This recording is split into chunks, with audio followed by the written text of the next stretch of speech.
Selamat Mbak Atika. Shalom, selamat pagi Sobat Terkasih semuanya. Masih di 9,3 FM Monol Full Station. Sekarang hadir kembali live Instagram bersama Mimbar Reform Injil Indonesia yang sudah hadir di live Instagram. Ada Bapak Marvin. Selamat pagi menuju siang Bapak Marvin. Ya, selamat pagi menuju siang Mbak Atika. Suara saya terdengar jelas ya Pak ini? Jelas.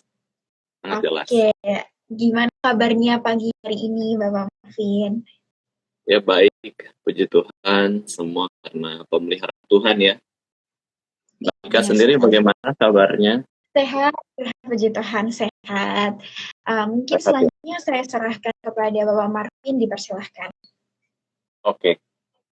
Ya, kita akan memulai pembinaan iman reform pada siang hari ini. Mari saya undang kita semua untuk berdoa sebelum kita mendengarkan kebenaran firman Tuhan. Mari kita berdoa. Tuhan Bapa kami di surga, kami berterima kasih Tuhan untuk seluruh pemeliharaan dan anugerah yang sudah Tuhan berikan pada kami. Kesehatan, juga pekerjaan, serta pelayanan yang Tuhan berikan kepada kami semua. Dan pada siang hari ini, kami juga bersyukur boleh dapat kesempatan untuk mendengarkan pembahasan firman Tuhan.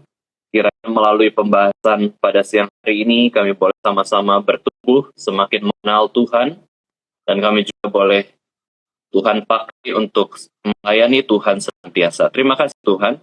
Dalam nama Tuhan Yesus Kristus, kami sudah berdoa dan mengucap syukur. Amin. Ya, Sobat terkasih Radio Immanuel, kita bersyukur pada Tuhan pada pagi hari ini, siang hari ini, kita boleh sama-sama berkumpul di dalam pembinaan Radio Immanuel Solo.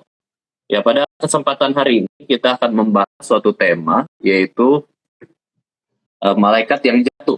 Malaikat yang jatuh, yaitu tentang kekudusan yang ditinggalkan. Malaikat yang jatuh adalah satu seri di dalam pembahasan tentang tokoh-tokoh yang ada di Alkitab ya. Jadi ketika saya membahas di dalam pembinaan ini, saya terus membahas tentang tokoh-tokoh yang ada di Alkitab. Nah, Sobat terkasih Radio Immanuel, sebenarnya waktu kalau kita pikirkan tentang dosa itu mulainya itu terjadi di mana? Dosa itu apakah terjadi di dunia pertama kali? Apakah Adam dan Hawa yang pertama kali melakukan dosa? Ataukah malah dalam kekekalan? Kalau kita pikirkan dosa, biasanya kita langsung mengingat, manusia yang berdosa, dunia atau ciptaan yang berdosa. Tetapi ketika kita melihat, memang Alkitab fokus kepada kisah sejarah ciptaan. Dan juga lebih fokus kepada umat Allah yang ditebus dengan darah Kristus. Tetapi, secara implisit, Alkitab pun menjelaskan bahwa yang pertama kali jatuh ke dalam dosa adalah malaikat yang Allah sudah ciptakan dengan begitu baik. Malaikat-malaikat yang sudah Tuhan ciptakan sebagai pelayannya di dalam kekekalan di surga itu, ternyata ada yang jatuh ke dalam dosa. Berarti malaikat ini melakukan dosa di dalam kekekalan. Beda dengan manusia ya. Manusia melakukan dosa itu di dalam kesementaraan di dalam dunia ini. Malaikat diciptakan sebagai pelayan Allah yang memuji, mengagungkan Allah. Malaikat yang begitu kudus, malaikat yang begitu baik, malaikat yang dirancang untuk dekat dengan Allah dan memuji Allah, ternyata malaikat itu mengambil keputusan untuk melawan Allah. Malaikat itu jatuh ke dalam dosa dan dia meninggalkan kekudusan yang Allah berikan kepada malaikat tersebut. Bahkan malaikat yang jatuh ke dalam dosa itu tidak hanya satu, tetapi jumlahnya juga begitu banyak. Ya, tidak hanya satu, tetapi juga ada banyak malaikat yang jatuh ke dalam dosa. Charles Spurgeon, seorang pengkhotbah, mengatakan bahwa the raw material of the evil is an angel bereft of holiness. Ya, jadi bahan dasar atau bahan mentah dari pribadi iblis adalah malaikat yang kehilangan kekudusan. Iblis itu dari malaikat, tetapi bukan hanya sebatas malaikat, melainkan malaikat yang kehilangan kekudusannya, kehilangan ketaatan kepada Allah. Kenapa iblis bisa jadi iblis? Karena dia malaikat yang meninggalkan kekudusannya. Nah, ini sangat disayangkan sekali ya.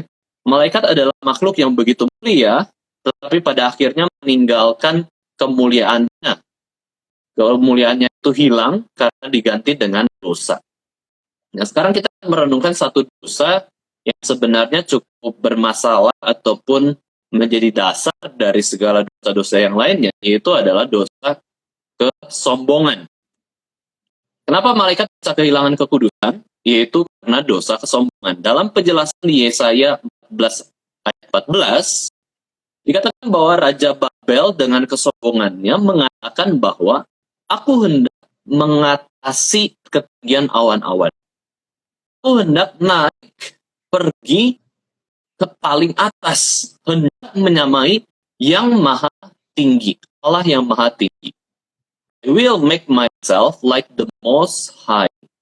Itu perkataan Raja Babel dengan sombongnya mengatakan, aku ini ingin ke tempat yang paling tinggi. Beberapa raja yang jahat, mereka pun jatuh dalam dosa kesombongan.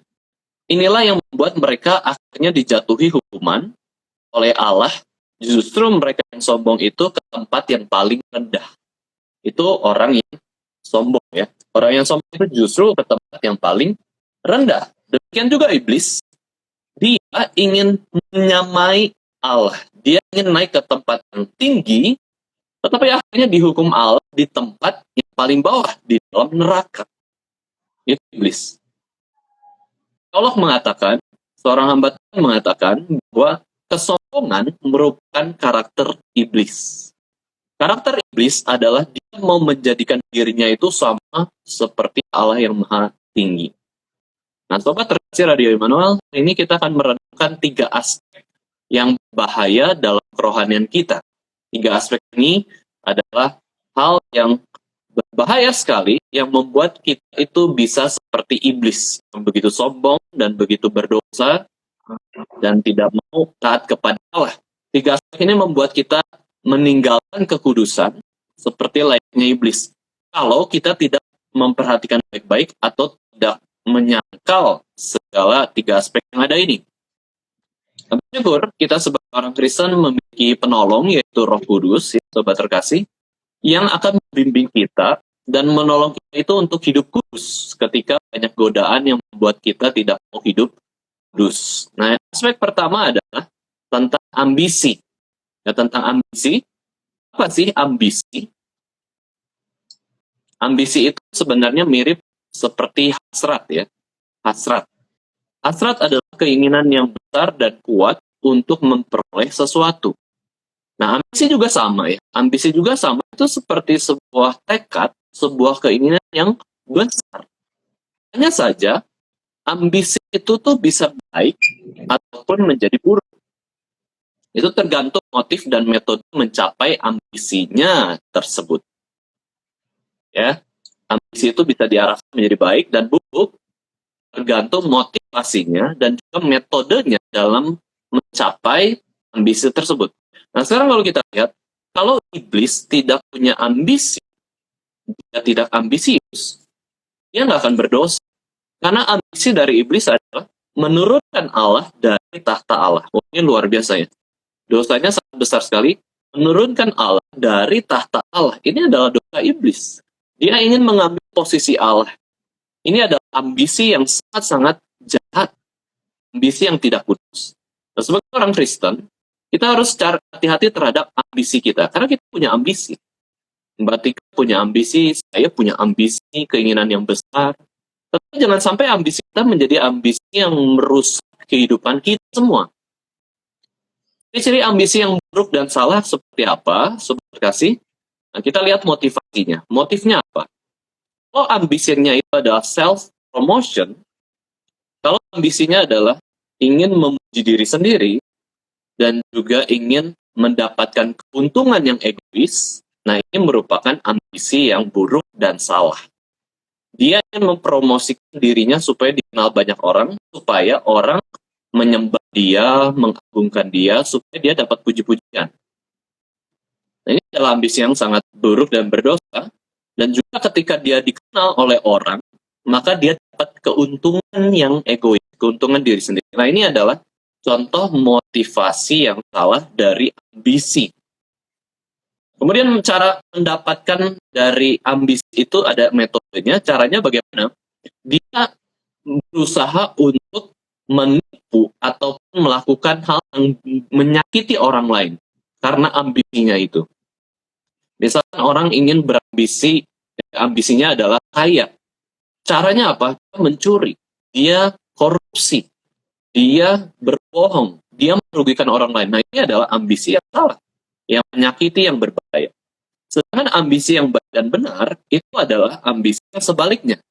Bukan self-promotion, bukan selfish, ya, selfish gain, atau mencari keuntungan sendiri, tetapi ingin memuliakan Allah. Nah, ini menunjukkan Allah, memperkenalkan Allah itu yang disembah itu siapa. Nah, ini adalah ambisi yang baik, yang benar. Kemudian metodenya adalah, cara untuk mencapai ambisinya adalah, dia melakukan kehendak Allah.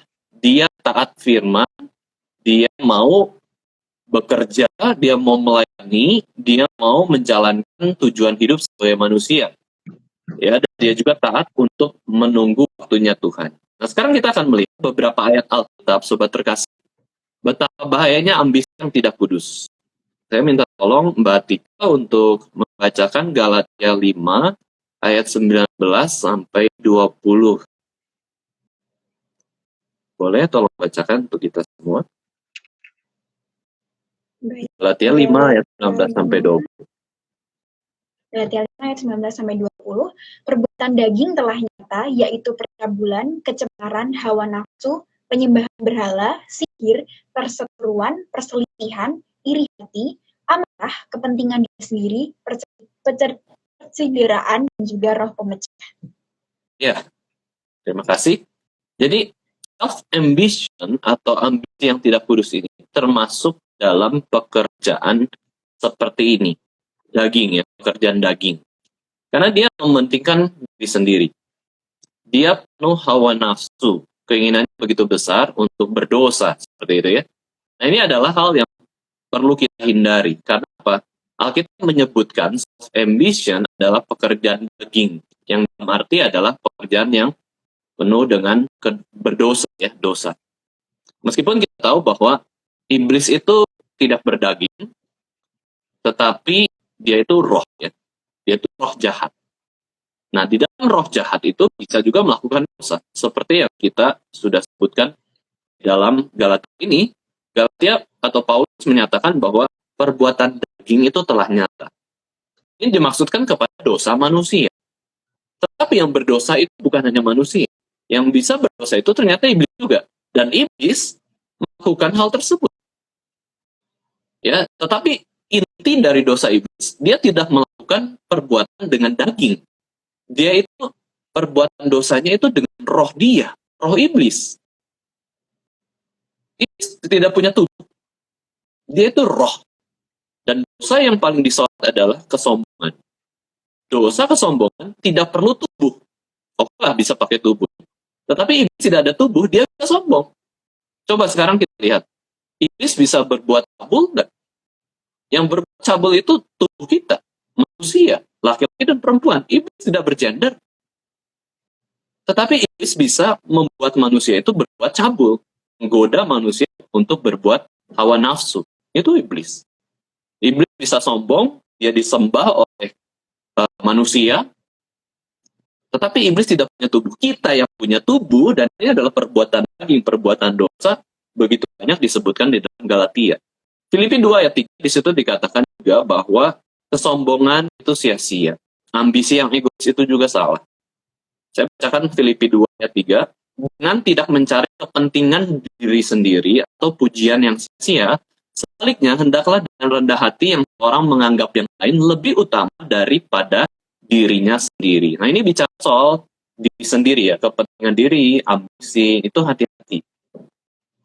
Ya, hati-hati kalau kita punya ambisi yang begitu besar, ambisius, gitu ya, ternyata itu berdosa, kita malah mementingkan diri sendiri dan bukan orang lain, mencari pujian yang sia-sia.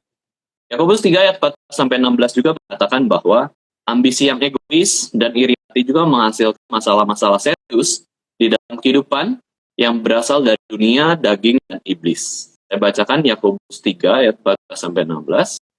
Jika kamu menaruh perasaan iri hati dan kamu mementingkan diri sendiri, janganlah kamu memegahkan diri dan janganlah berdusta melawan kebenaran. Itu bukanlah hikmat yang dari atas, tetapi dari dunia, dari hawa nafsu, dan setan-setan.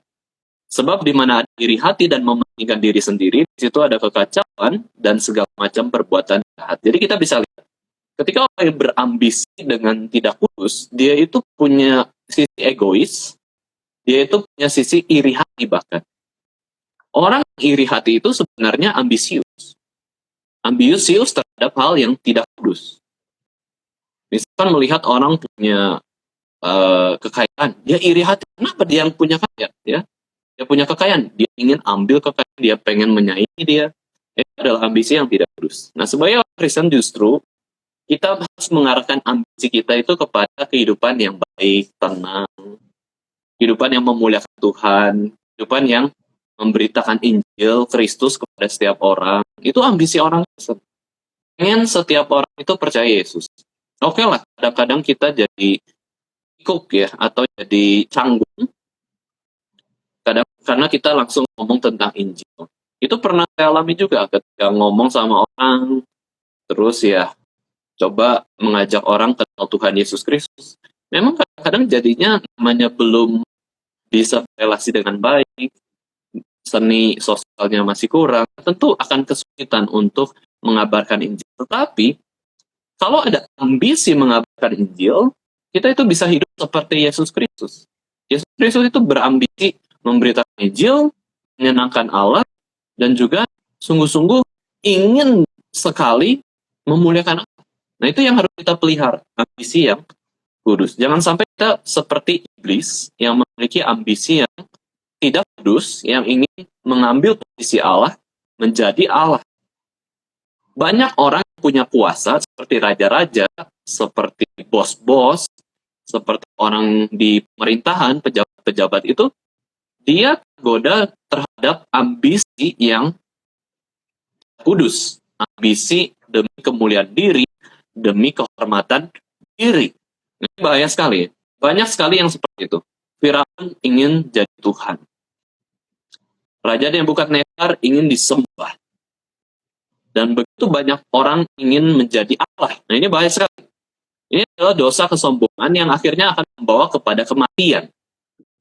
Nah, akhirnya apa? Apa yang Allah responi, apa yang Allah lakukan kepada orang-orang yang sombong, sama seperti iblis, yaitu dijatuhkan, akan dihukum, ya, akan dibinasakan suatu hari nanti iblis itu ya.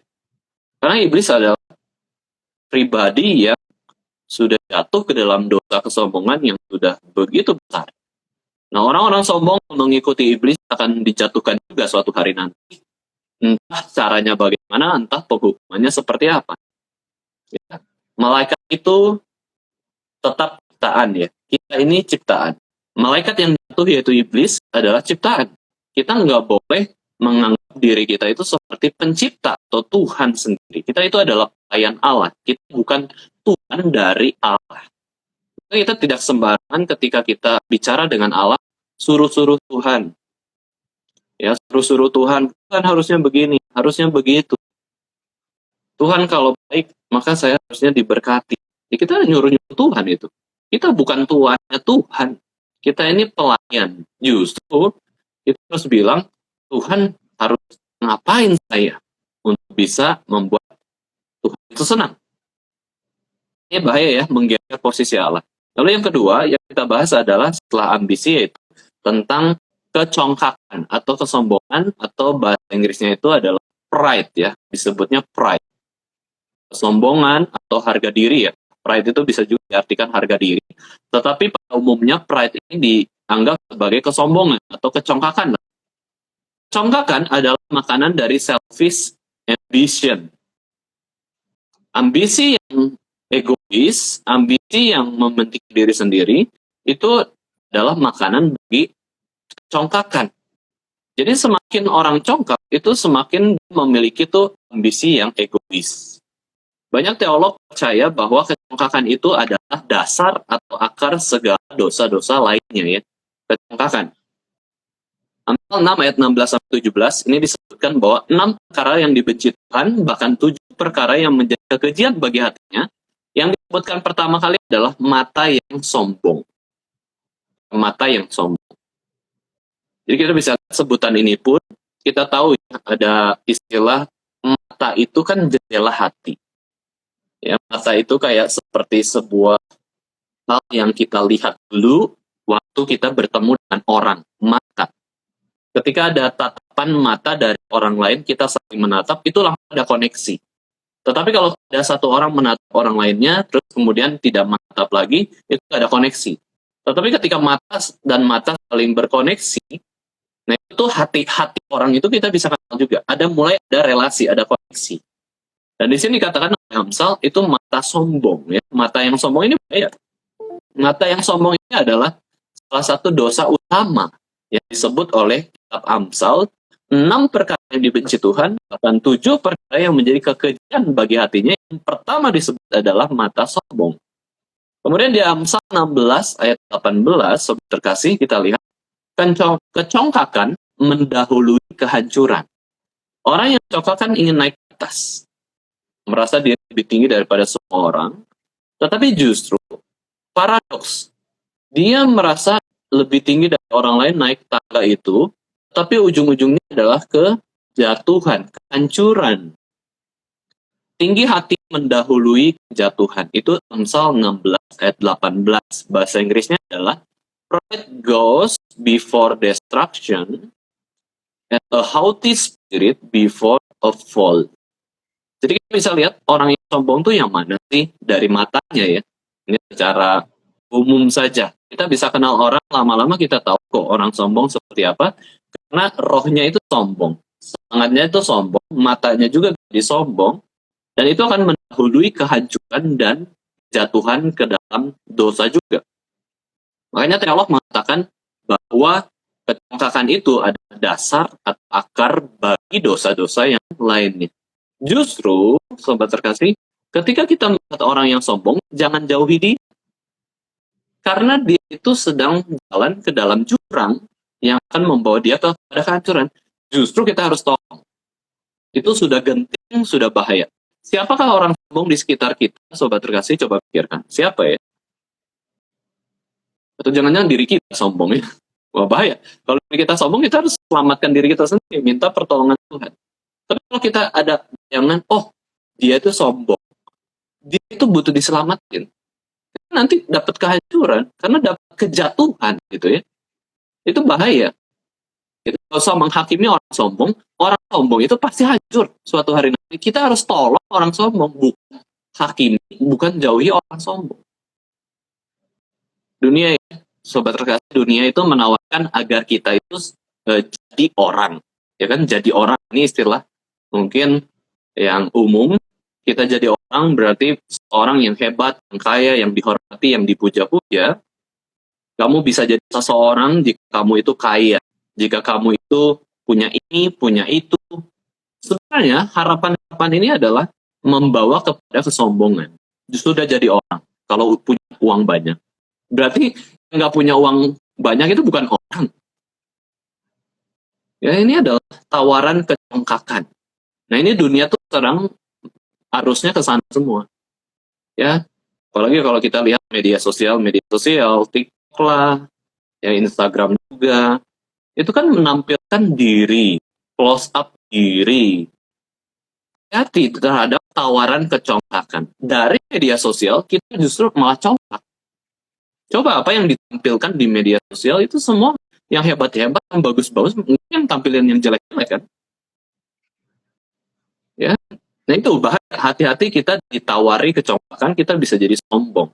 Maka itu kita butuh obat penawar manjur bagi kecongkakan, yaitu adalah penilaian yang sehat, penilaian jujur yang objektif berdasarkan kebenaran firman Tuhan. Kita harus dekat dengan firman Tuhan supaya kita bisa melihat segala sesuatu itu berdasarkan terang Alkitab atau perspektif Allah sendiri yang begitu rendah hati. Hati-hati terhadap kesombongan. Yesus sendiri ajarkan untuk tidak sombong, dan Yesus sendiri sebagai Allah, dia rela jadi manusia. Itu tidak sombong ya. Dia belajar melepaskan haknya sebagai Allah, dia mau jadi manusia, dia melayani Tuhan sebagai servant atau hamba. Kita bagaimana sebagai orang Kristen? Ya, sebagai orang Kristen kita tuh melayani Tuhan sebagai hamba atau sebagai tuan. Iblis, malaikat yang jatuh itu, mau melayani Tuhan, tapi sebagai tuan. Dan ketika sebagai tuan yang nggak puas karena ambisinya, karena kesombongannya, dia ingin seperti Allah. Jadi pengen dilayani. Padahal malaikat-malaikat itu diciptakan untuk menjadi pelayan, tapi dia setuju menjadi pelayan, dia inginnya jadi tuan. Ini hati-hati ya. Kalau orang Kristen inginnya jadi tuan, itu seperti iblis, seperti malaikat yang jatuh. Iblis itu tidak mau berkorban, dia pengen ada pribadi-pribadi yang mengorbankan diri untuknya. Nah, ini bahaya. Dia mau jadi Tuhan. Yesus ajarkan kerendahan hati yang begitu sempurna. Yesus itu adalah antitesisnya iblis. Jadi kita tahu ya, iblis atau malaikat yang jatuh adalah malaikat. Ya. Sedangkan malaikat yang diciptakan adalah sebagai pelayan Allah. Yesus adalah Allah. Harusnya dia dilayani oleh ciptaan, dilayani oleh malaikat juga. Tetapi ketika Allah menciptakan manusia, ya, ketika Allah menciptakan manusia, manusia itu adalah sebagai pelayan Allah juga. Seluruh ciptaan Allah itu adalah untuk melayani Allah, untuk memuliakan Allah. Tapi manusia justru mau jadi tuan. Dan ini sudah mengikuti jalannya iblis. Hati-hati. Hati-hati kita bisa memposisikan diri sebagai tuan, sebagai Allah. Maka saya peringatkan, saya nasihati, saya ingatkan sobat terkasih, kita yang sudah jadi bos ini bukan hanya perusahaan. Bos ini di gereja juga. Bosnya gereja siapa? Pendeta, gembala.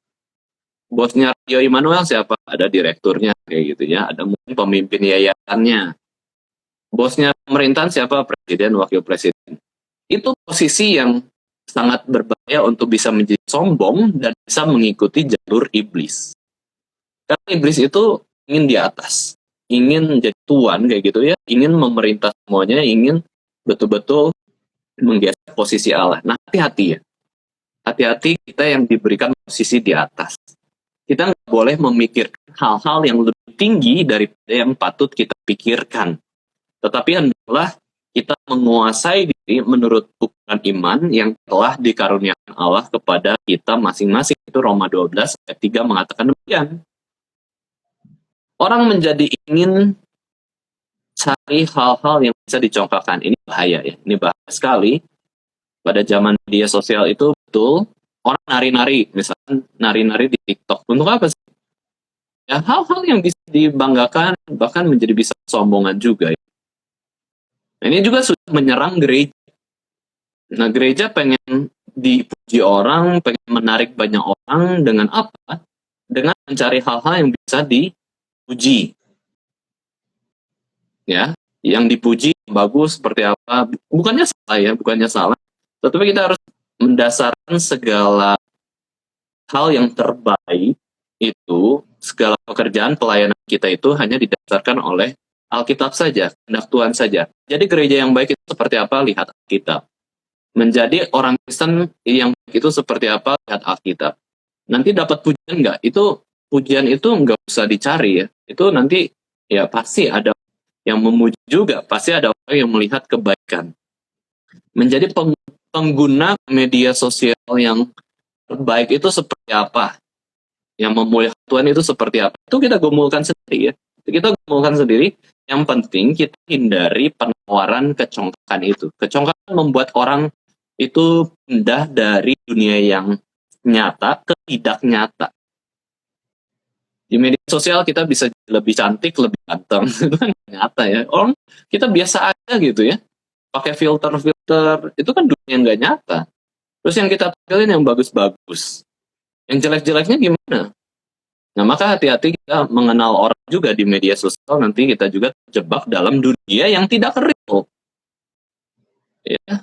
Ada teolog mengatakan bahwa Orang yang sombong, orang yang congkak itu seperti anak-anak yang suka makan permen manisan mengganti makanan utama. Coba ini kan kita bentar lagi jam 12 siang ya, makan siang. Coba kita ganti makan siang kita dengan permen manisan.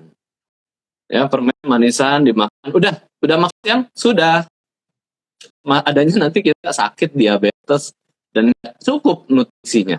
Nah, itu seperti kecongkakan. Congkak, sombong, mencari pujian yang sia-sia itu kita ganti yang seharusnya dengan yang palsu. Lama-lama kita mati, lama-lama kita hancur.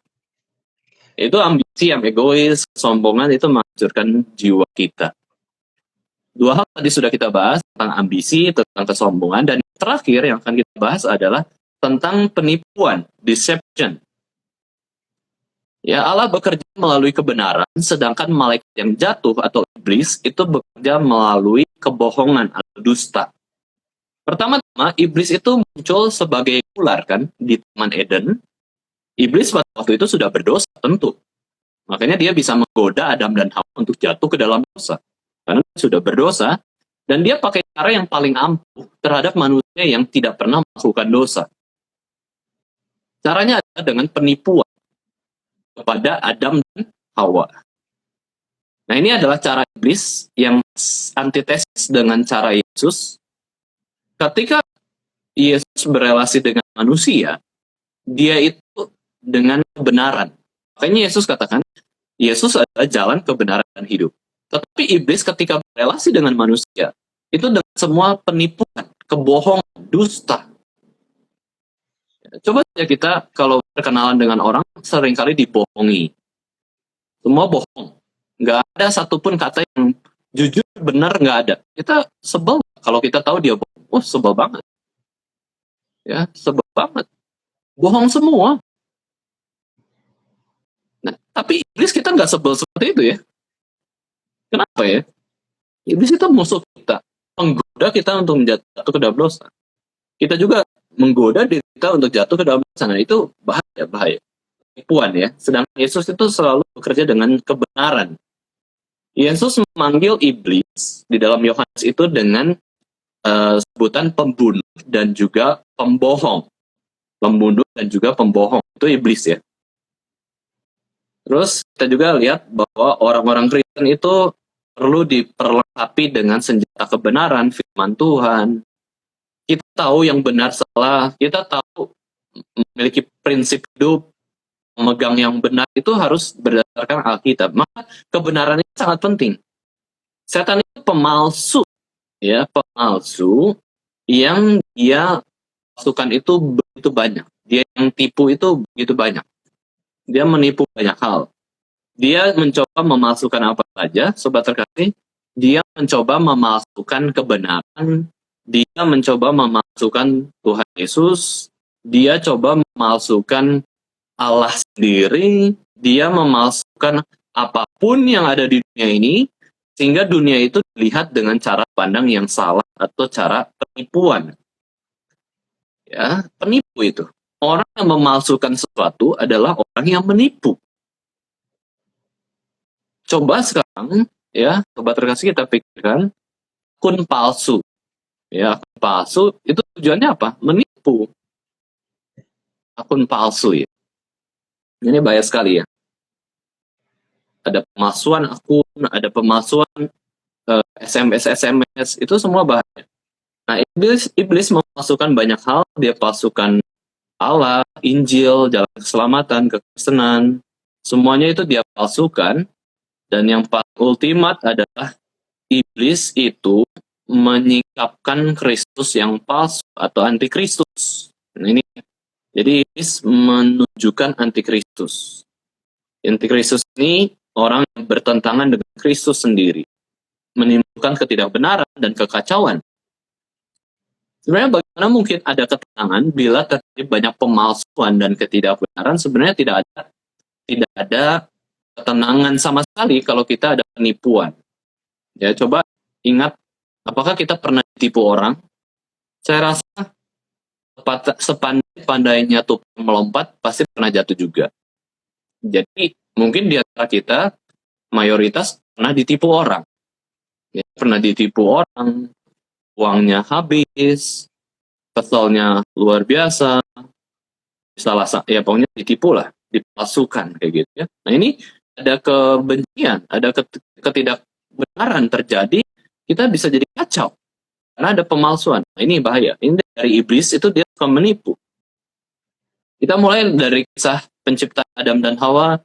Iblis menipu Hawa bahwa Allah itu pelit, Allah itu tidak murah hati, sehingga Allah larang Adam dan Hawa makan buah pengetahuan yang baik dan jahat. Nah, ini nggak benar. Ditipu. Kemudian iblis juga menyangkal bahwa Adam dan Hawa akan mati ketika makan buah itu. Padahal pasti mati betul. Tapi iblis katakan enggak kok, akan mati kok Adam dan Hawa. Kemudian dia menegaskan atau bahkan menipu, mengarahkan bahwa yang terjadi pada Adam dan Hawa bukanlah mereka mati, tetapi akan menjadi seperti Tuhan. Nah, ini 3 tahapan iblis menipu Adam dan Hawa, dan dia juga pasti lakukan kepada kita. Iblis mengubah cara pandang orang tentang Allah. Allah itu harusnya murah hati. Iblis katakan Allah itu nggak murah hati. Allah itu pelit. Allah itu jahat. Allah itu nggak ada. Allah itu tidak memelihara. Allah itu tidak perhatikan kita. Iblis menipu pribadi Allah. Ya, Allah itu justru mengekang kita. Harus taat hukum Taurat kan? Hidup nggak jadi nggak bebas. Nah itu ya. Iblis memalsukan Allah. Yang kedua, iblis memalsukan firman Allah. Iblis mengatakan bahwa Adam dan Hawa nggak akan mati jika makan pengetahuan baik dan jahat. Jadi iblis memalsukan pribadi Allah, dia memalsukan perintah Allah atau firman Allah, dan yang ketiga adalah dia membalikan firman Allah. Memalsukan firman Allah, justru melakukan dosa itu nggak apa-apa. Ya, nggak apa-apa lakukan dosa itu. Ada legitimasinya. Ya coba pergi ke psikolog. Pergi ke psikolog aja. Mencuri nggak apa-apa kok, atau nggak merugikan orang.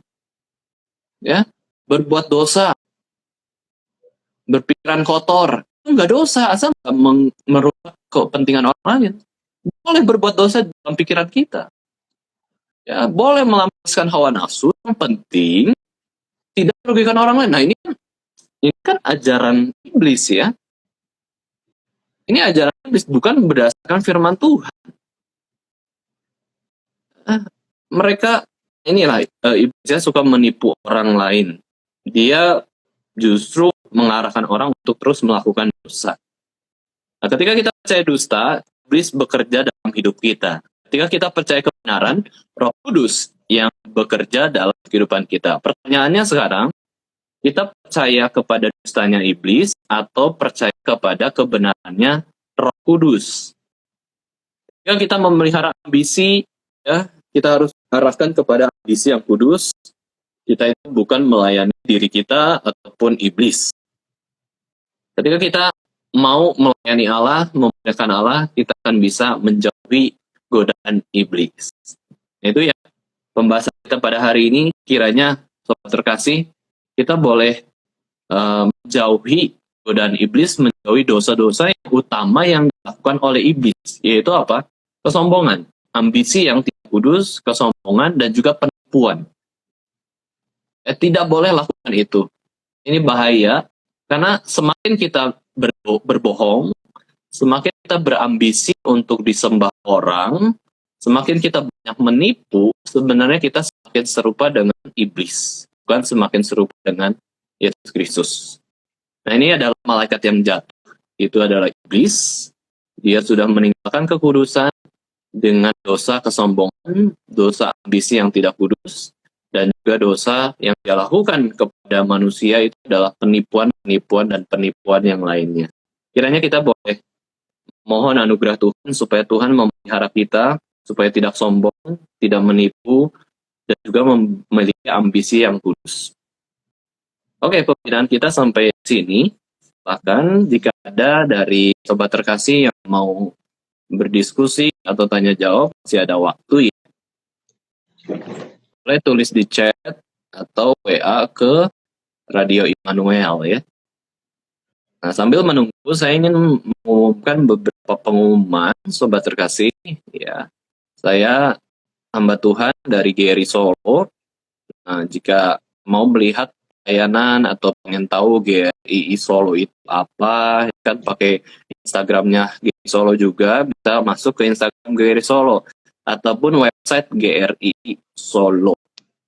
Entah jadwal ibadah, entah acara-acara pembinaan iman, ya, itu ada di info-info Instagram maupun website. Kita bisa perhatikan, bagi khususnya orang-orang yang di Solo ya, ya boleh juga ya mendoakan GRI Solo, orang-orang Kristen di Solo.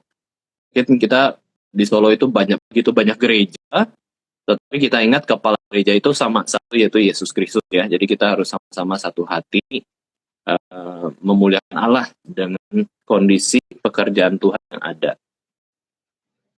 Oke? Ada ya, Mbak Tika, pertanyaan? Pada di kolom live Instagram.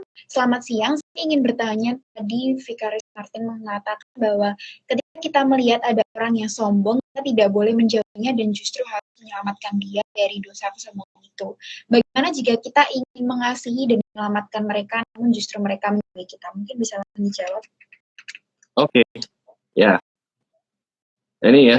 Ini adalah kebalikan dari realita kita. Waktu kita berelasi dengan orang sombong, kira-kira Mbak Tika mau deket-deket dia nggak ya?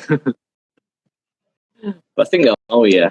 Pasti kita jauhi. Tapi ketika kita jauhi, justru orang itu makin terpuruk, makin jatuh kan. Amsal katakan,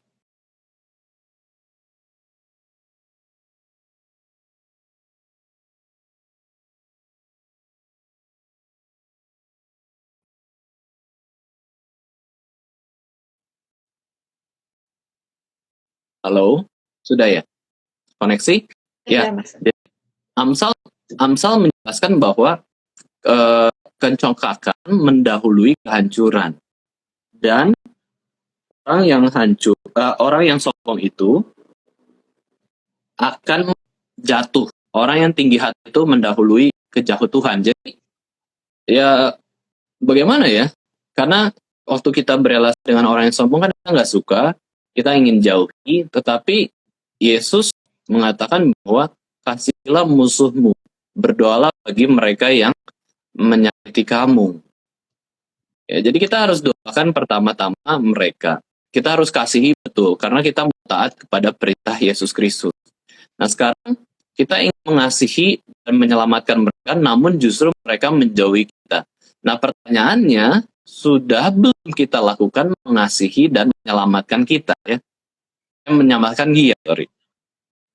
Jadi kita hanya sebatas ingin, kan belum teraplikasi. Tapi dia jauhi. Nah sekarang kita belajar untuk lakukan itu. Ya pertama tadi yang paling bisa kita lakukan adalah doakan dia. Terus pikirin dia, bagaimana kita bisa dekati dia, dalam arti berrelasi dengan dia. Ya, apakah kita bisa punya kabar, ngobrol-ngobrol, atau mungkin ketemu. Paling mudah itu bagaimana kita bisa mengasihi orang, itu caranya dengan ketemu. Ya, ketemu secara virtual oke lah, tapi terbatas ya. Nah, misalkan saya kunjungi Mbak Tika di Radio Immanuel, pasti kita tuh langsung ketemu orang lain tuh kita langsung coba apa? Nyalamin, itu bentuk kasih kan, nyalamin atau tersenyum atau ngobrol, itu bentuk kasih loh. Atau coba tanya-tanya, pengen, tapi jangan sampai terlalu kepo ya. Kepo itu kadang-kadang ya orang jadi nggak nyaman juga. Tapi kalau pengen tanyanya berdasarkan hal yang memang dibutuhkan atau memang normal, wajar ya nggak apa-apa, kita tanya-tanya. Nah, jadi ya coba aja berelasi, tanya kabar atau ketemu ya dengan orang yang sombong. Nah kalau memang dia nggak mau, ya udah, jangan kayak jadi orang yang tidak ada harga diri, yang nggak tahu pesan dia gimana. Kalau dia memang nggak mau, ya udah, memang kita ditolak kok, ya. Tapi bukan berarti kita menolak dia. Nah, itu kita perlu nilai relasi itu. Apakah kita menolak dia atau dia yang tolak kita? Kalau dia yang tolak kita, ya udah, ya. Kita jangan memaksa untuk, ayo ketemu, ayo ngobrol, ayo bahas, ayo diskusi. Dia belum mau kok, dia masih menolak, ya kita jangan paksa. Tapi bukan berarti kita tolak dia. Kalau dia nanti suatu hari nanti ngobrol, kita tetap open. Nah, pertanyaannya balik lagi, kita sudah mengasihi belum? Ya, kita sudah taat belum? Belajar relasi dengan dia atau belum? Gitu ya. Iya, mungkin ini ada follow up question ya dari tadi. Maaf, dalam arti sudah dilakukan, sudah didoakan juga, nah mereka menjauhi kita karena menganggap kita sok suci. Itu bagaimana ya? Ya udah, ya udah sih, nggak gimana-gimana, dibiarin aja, karena kita udah lakukan kan. Tanggung jawab kita yang utama kan ke Tuhan ya, kita lakukan perintah Tuhan atau enggak. Bukan ke orang yang tidak menghargai kasih kita. Jadi, apalagi dia sudah berbuat jahat, menangkap salah maksud kita nggak bisa apa-apain dong. Itu ranahnya dia sama Tuhan. Tapi kan kita mau mengasihi. Dan itu proses. Kita berrelasi dengan orang kan nggak bisa kenal orang itu dalam satu waktu. Pasti bulan ini orang itu jahat, orang itu sombong. Bulan depan belum tentu ya. Dia pas bertobat gimana? Dia pas lagi baik gimana? Nah, itu kan proses waktu semua. Tapi prinsipnya kita sudah jelas bahwa kita harus saling mengasihi satu dengan yang lainnya. Itu perintah Tuhan Yesus. Kasihilah musuhmu. Kasihilah orang yang kamu tidak suka. Musuh tidak disukai. Kasihilah orang sombong berarti. Berarti kita kayak, ya udah, kita belajar mengasihi sebatas yang kita mampu ya. Oke, semoga menjawab. Ada kalanya memang kita bisa, ya udah, nggak usah melakukan kasih lagi karena sudah dikasih tapi tidak menghargai kan, supaya dia sadar juga. Jadi mungkin istilahnya itu kasih itu harus yang mendidik juga, kasih yang mendidik dia ya, supaya dia ngerti pesan kita bagaimana. Kan ingin dia berubah ya, dia ingin menjadi rendah hati dan lain-lain. Oke, Mbak Tika, itu ada yang lain? Oke, mungkin karena sudah hampir habis waktunya, bisa langsung tutup dari Bapak Marvin. Oke. Nah, Sobat Terkasih, Emmanuel, bersyukur kita boleh ada pembinaan di Instagram secara live ya, secara langsung sama Radio Emmanuel dan juga Gary Solo. Nah, kiranya kita boleh terus tekun memanfaatkan kesempatan yang ada. Memang siang-siang kan jam orang kerja ya, saya tahu ya, jam orang kerja, tetapi ini bisa didengarkan ulang juga. Nah, kita akan terus betul-betul mengikuti seri-seri yang ada ya, dari saya ataupun hamba Tuhan lainnya. Dan seri yang ada itu, kalau saya isi Radio Emmanuel, itu tentang tokoh-tokoh Alkitab ya. Kita sudah bahas 4 tokoh Alkitab, mulai dari Adam, Hawa, Tuhan sendiri, dan juga malaikat yang jatuh. Dan kita akan terus bahas tokoh-tokoh Alkitab, karena melalui tokoh-tokoh yang ada itu, kita bisa semakin mengenal Tuhan juga dan belajar dari teladan hidup mereka. Nah, pada kesempatan ini kita belajar untuk tidak sombong, tidak seperti iblis, ya, yang malaikat kan yang jatuh, sebutannya malaikat jatuh. Dosa itu jatuh ya, dosa itu jatuh ke dalam dosa, bukan naik ya. Kenapa jatuh ke dalam dosa? Karena kita belajar untuk naik, sombong itu, lalu jatuh. Ya, kalau kita sombong, kita naik terus, kita ingin dimuliakan, kita ingin seperti Tuhan, itu nanti suatu hari nanti jatuh. Nah, kita hati-hati kalau kita di posisi yang tinggi juga, kiranya kita boleh semakin rendah hati. Oke, kita tutup dalam doa ya, Mbak Tika. Mari kita sama-sama berdoa. Bapa kami yang di surga, kami terima kasih Tuhan pada siang hari ini, kami boleh sama-sama belajar kebenaran firman Tuhan. Kami berdoa supaya Tuhan boleh terus memimpin hati kami, supaya kami menjauhi kesombongan, menjauhi ambisi yang tidak kudus, dan juga kami belajar untuk mengatakan hal-hal yang benar, yang jujur, yang adil, yang mulia. Kiranya kami boleh sungguh-sungguh memuliakan Tuhan senantiasa. Ampunilah dosa-dosa kami Tuhan, ampunilah kelemahan kami, dan kiranya terus Tuhan berikan kami kekuatan untuk bisa menyenangkan Tuhan dan juga taat kepada firman Tuhan dalam menjalani kehidupan kami sehari-hari, di dalam pekerjaan, di dalam sekolah, di dalam gereja, di dalam apapun, bisa mengingat Tuhan. Dalam nama Tuhan Yesus Kristus, Tuhan dan Juru Selamat kami hidup, kami sudah berdoa. Amin. Amin. Sekali lagi terima kasih kepada Bapak Marvin sudah menyampaikan firman pada pagi hari ini. Selamat siang, selamat bertemu di kesempatan selanjutnya. Terima kasih Mbak Tiga, Tuhan berkati.